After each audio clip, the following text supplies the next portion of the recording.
ध्येय साध्य होईपर्यंत थांबू नका, अशा प्रकारचा मोलाचा संदेश या ठिकाणी स्वामी विवेकानंद दिलेला आहे. त्यांचा संदेश प्रत्येक युवकांनी या ठिकाणी आचरणात आणलं पाहिजे. आपल्या आई वडिलांचं जे कष्ट आहे त्यांच्या कष्टाची जाणीव ठेवून या ठिकाणी त्यांचं स्वप्न पूर्ण करण्याचा प्रयत्न सर्व युवकांनी या ठिकाणी केला पाहिजे.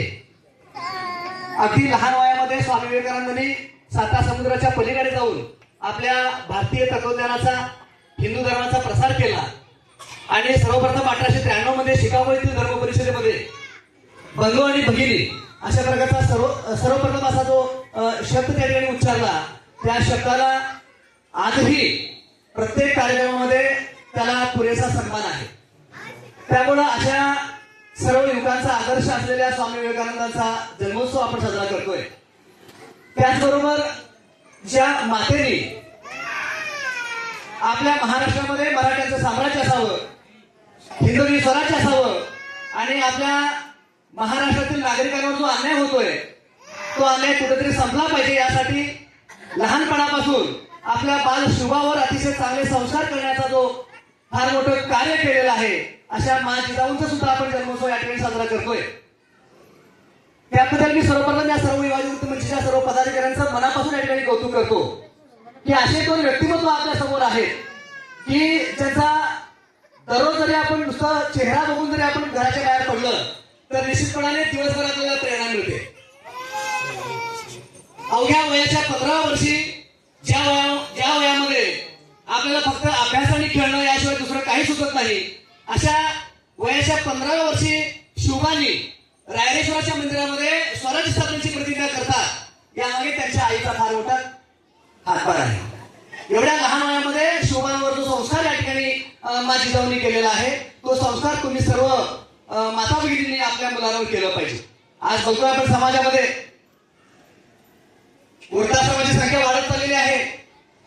आई वडिलांवर आता बघा तुम्ही वृद्ध जे आई वडील आहेत त्या आई वडिलांना जो आता हाल अपेक्षा सहन करावे लागत आहेत, ते जर कदाचित आपल्याला कमी करायचं असेल तर निश्चितपणाने आपल्याला मा जिजाऊंचं कार्य या ठिकाणी करायचं आहे. सर्व माता भगिनींना विनंती करतोय, आपण सर्वांनी दिवसभराचा जो कामाचा व्याप आहे तो या ठिकाणी बाजूला ठेवून थोडंसं आपल्या मुलांवर चांगले संस्कार करण्याचा प्रयत्न आपण केला पाहिजे.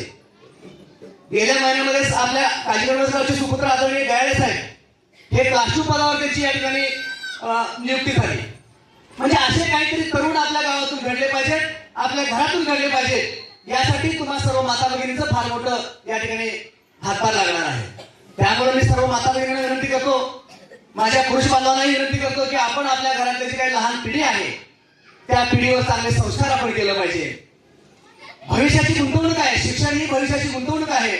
आपण इतर उद्योगामध्ये गुंतवणूक निश्चितपणे करत असतो, पण त्याचबरोबर आपल्या लहान मुलांच्या शिक्षणावर आपण चांगलं खर्च करा आणि त्याचं परतफेड वाजून निश्चितपणाने आपल्याला पुढच्या 10-20 वर्षामध्ये आपल्याला मिळणार आहे. त्यामुळं या ठिकाणी सर्वांना मी एवढं सांगू इच्छितो की युवा जागृती म्हणजे हे जे काही सामाजिक सांस्कृतिक कार्य आहे त्यांच्या पाठीशी आपण उभं राहिलं पाहिजे. या कार्यक्रमातून आपण चांगले बोध घेऊन, आता कालच होम मिनिस्टर मी पण काल लातूरमधून लाईव्ह बघितला, अतिशय सुंदर असं कार्यक्रम या ठिकाणी झाला. काल माझ्या माता भगिनींना घराबाहेर पडण्याचा योग मिळत आहे. या मंदिराच्या माध्यमातून गेल्या 2-3 महिन्याच्या पाठीमागे श्री बालाजीचं दर्शन झाला. काल होम मिनिस्टरचा कार्यक्रम या ठिकाणी संपन्न झालेला आहे, हळदी कुंकूचा कार्यक्रम आहे. म्हणजे या निमित्ताने माझी आई, माझी बहीण या ठिकाणी घराबाहेर पडते, त्याचा आनंद आम्हाला सर्वांना होतोय. अशाच प्रकारे पुढेही आपण या ठिकाणी कार्यक्रम घ्यावेत, अशा प्रकारच्या शुभेच्छा देऊन मी या ठिकाणी थांबतो. धन्यवाद.